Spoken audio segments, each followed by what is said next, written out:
Now let's take a look at an example for the movement of the Kirkendal interface, specifically about the velocity of the Kirkendal interface. Suppose if we know the displacement of Kirkendal interface L, the displacement of the Kirkendal interface L with respect to time satisfy parabolic relationship, or L squared equals a constant A times T. Okay, L is for the Kirkendal interface displacement or movement, and L squared equals AT. A is a constant, T is for time.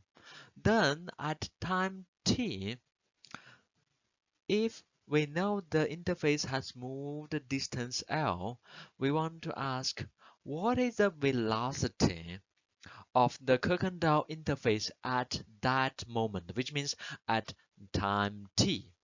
Okay, we want to know the velocity of that interface when it moves in the Kirkendal phenomena.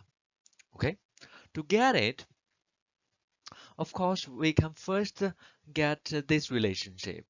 L squared equals to AT. Of course, L, Kirkendal interface displacement L would equals to square root of AT. Okay? So from this equation, we quickly get this. Now let's think about the velocity. Velocity. L, again, is the displacement of the Kirkendal interface. The velocity of this movement, the u would be, of course, the first derivative of the displacement with respect to time t, or dl over dt, right? And then let's plug the l from this equation. So we get dl over dt would be equal to d bracket square root of at over dt. Okay, and of course, simple derivative that you learned in calculus, we would put square root of a in the front and the square root of t. The first derivative would be 1 over half of 1 over square root of t. Okay, this is what we have. And then let's do a simple mathematical manipulation. Essentially, we timed square root of t to both the numerator and the denominator. And for denominator, we would get t, while for the numerator, we would have the square root of a times t. And then remember, from here, the square root of at would be L, the displacement distance L, and the 2t we keep. So in this way, if we know the time t and we know the displacement L, we would know the velocity at that moment for the Kirkendal interface. Okay? So this is one way to get it.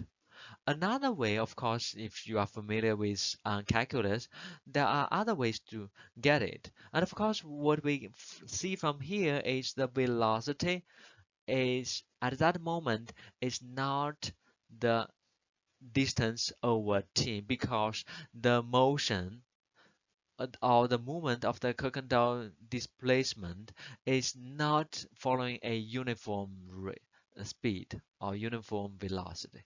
It's actually decrease with time. Okay. Alternatively, if you look at the calculus from this relationship, L squared equals A times T, we can take total differential for both sides.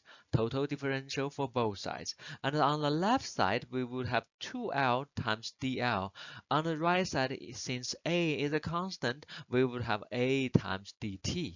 Okay, and in this case, if we still define velocity of dl over dt, the first derivative of location with respect to time, and then from this total differential, we would have dl over dt would be a divided by 2l.